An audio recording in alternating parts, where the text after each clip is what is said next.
یہ بات؟ میں اب آپ کے سامنے یہ جو جاوید علی نے بات رکھی، یہ ہر طرح ہم کنفرم کر سکتے ہیں. قرآن کے اوپر ہاتھ رکھنے کے لیے میرے سامنے تیار تھے. یہ عثمان ڈار کو پھنسانے کے لیے، اس کو کرپشن کیسز میں لانے کے لیے، یہ ساری چیز، یہ جو اس سے 164 کا بیان دلوایا گیا، اور پھر بیوی بچوں کو ساتھ والے کمرے میں لا کے ان کو کہا کہ اس کو ننگا کریں گے. یہ سیدھی بات بتائے، بیوی کو کہا کہ اس کو ننگا کر کے اس کی تصویریں بنائیں گے اور پھر فیس بک پہ چلائیں گے. میں آج اپنی بڑے رسپیکٹ سے، میں اپنی عدلیہ سے، میں اپنی چیف جسٹس صاحب سے کہنا چاہتا ہوں کہ دیکھیں، میں اب سے نہیں، جب سے ہماری حکومت گئی ہے، میں تب سے کہتا رہا ہوں کہ ہمارے بنیادی حقوق کی حفاظت کون کرے گا. شہباز گل کو اٹھایا، اس کو ٹارچر کیا گیا، اس کو ننگا کیا گیا، اس کو لٹکایا گیا اوپر، اس کو مارا گیا. اس سے بیان دلوا رہے تھے کہ عمران خان کے خلاف سٹیٹمنٹ دو، جو اس کو کہہ رہے تھے عثمان ڈار کے خلاف سٹیٹمنٹ دو. اس کو میں تب بھی، میں نے صرف ایک میرے منہ سے نکل گئی اور غصے میں نکل گئی کہ ہم جس جج نے ان کو ریمانڈ دلوایا تھا واپس،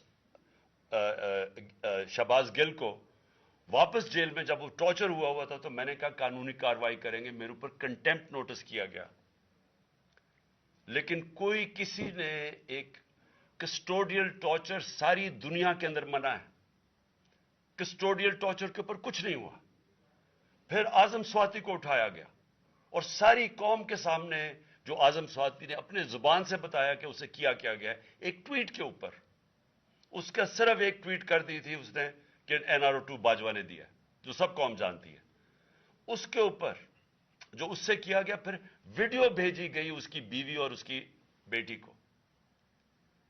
ایسی چیزیں اس ملک کی تاریخ میں کبھی نہیں ہوئی، یا میں تو نہیں کبھی سنی تھی ایسی چیزیں. شاید دہشت گردوں سے ہوتی ہوں، شاید کوئی باہر کے جاسوسوں سے ہوتی ہو، غداروں سے، لیکن اپنے شہریوں کو اس طرح کرنا اس ملک کی تاریخ میں کبھی نہیں ہوا.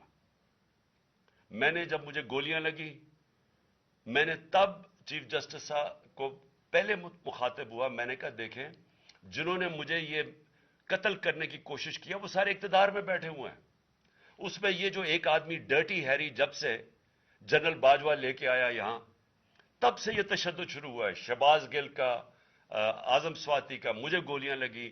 یہ جو داستان آپ سن رہے ہیں، سوشل میڈیا کے بچوں سے پوچھیں، جب سے یہ آدمی آئے ان سے اٹھ کے کیا ہوا. ان کو بند کمروں میں کپڑے اتارے گئے، ذلیل کیا گیا. ایک ماں باپ نے مجھے کال کی، انہوں نے کہا ابھی تک ان کا بیٹا نارمل نہیں ہوا. اس سے اوپر اتنا تشدد کیا کہ وہ ابھی تک نارمل نہیں ہوا. اور میں ان کو کہا، جس طرح اس کو جاوید کو کہا میں نے سامنے آؤ، سب ڈرتے ہیں، نامعلوم افراد سے سب ڈرتے ہیں، اور کوئی کسی قسم کی پروٹیکشن کسی کو نہیں ہے، کیونکہ یہ قانون کے اوپر ہے، یہ جو مرضی کر لیں، کوئی ان کو بچانے والا نہیں ہے. کوئی جاوید جیسے انسانوں کو جب یہ کرتے ہیں، اس کو پھر دھمکیاں دی گئی کہ تم نے یہ بتانا کسی کو نہیں ہے، تو ہم یہ کر دیں گے، ہم تمہیں یہ مروا دیں گے.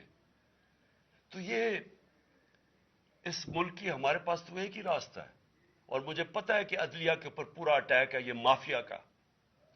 یہ پولیٹیشن نہیں ہے، یہ مافیا ہے جو ٹیپیں بناتا ہے ججز کی، جو ہر قسم کی بلیک میل کرتا ہے.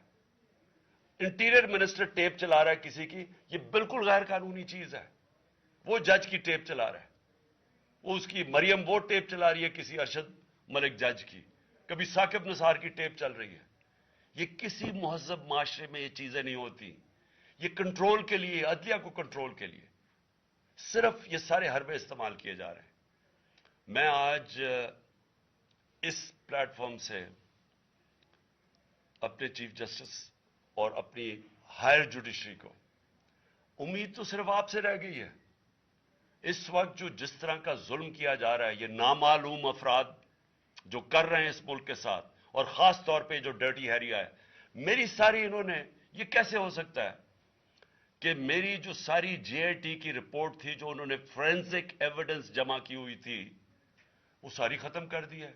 ان 4 آفیسرز کو پھر اوپر بٹھا دیا ہے جن کے اوپر پروسیکیوٹر جنرل نے کہا تھا کہ انہوں نے میری جے آئی ٹی کی ایویڈنس سیبوٹاج کرنے کی کوشش کی. اس نے ٹیررزم کورٹ کو بتایا ہے, ان کو واپس لا کے اوپر بٹھا دیا ہے.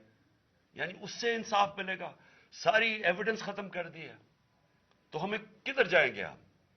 میری ریکویسٹ ہے چیف جسٹس صاحب, یہ جاوید علی کی اس کے اوپر سوٹ موٹو ایکشن لیں, پتہ چلائیں کہ یہ کون لوگ ہیں. اور اوپر سے اس نے نامعلوم افراد نے اس نے سنا کہتے ہوئے کہ پولیس کے اوپر سارا الزام لگانا, پولیس کو پنچنگ بیگ بنانا اور کچھ نہ کہنا, نہیں تو ہم تمہیں یہ کر دیں گے, مار دیں گے. دیکھیں جی وقت آ گیا ہے. میں اپنی جوڈیشری سے یہ کہنا چاہتا ہوں کہ یہ جو بھی آپ کا سب سے بڑی جوڈیشری کی سب سے بڑی ذمہ داری ہمارے بنیادی حقوق کی حفاظت کرنا ہے. یہاں جس طرح یہ رجیم چینج کے بعد جس طرح بنیادی حقوق ختم کیے گئے ہیں, لوگوں کو لاوارث چھوڑ دیا ہے, سمجھ نہیں ہے لوگ جائیں کدھر انصاف کے لیے. ہم نے ایک پرامن احتجاج جیل بھرو تحریک شروع کی. جو لوگوں کو اٹھا کے لے کے جا رہے ہیں ان کو کپڑے نہیں دے رہے ہیں, ان کو دور دور لے گئے ہیں, کسی کو اٹک ڈرانے دھمکانے سے خوف پھیلا رہے ہیں. ایک طرف ایک پرامن احتجاج تاکہ ملک میں نقصان نہ پہنچے. اب ہماری قوم آگے مشکل میں ہے, مہنگائی میں ڈوب گئی. کبھی پاکستان کی تاریخ میں 41% مہنگائی انفلیشن نہیں ہوئی, چھوڑ کے گئے تھے 12% تھی, آج 41% ہے. ہم اس کے احتجاج کریں کہ چور اوپر بٹھا دیے, این آر او مل گیا ہے, پکڑ کے یہ حالات ہوتا ہے, سب کو ڈرانا دھمکانا, جرنلسٹ کو, صحافیوں کو, ٹی وی چینلز کو.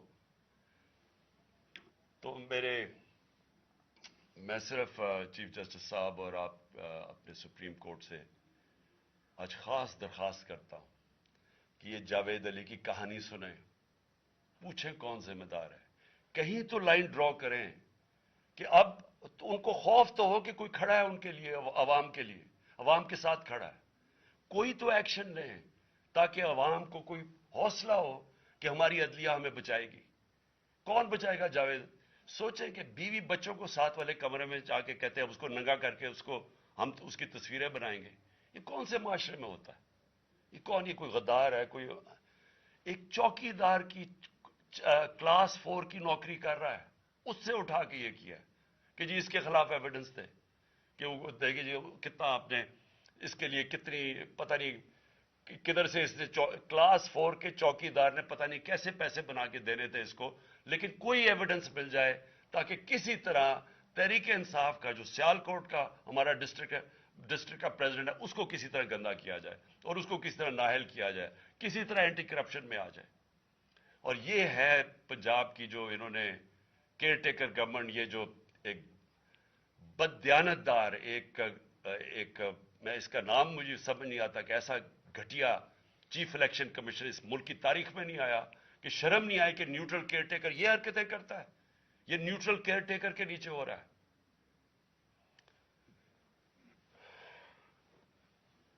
بہت بہت شکریہ.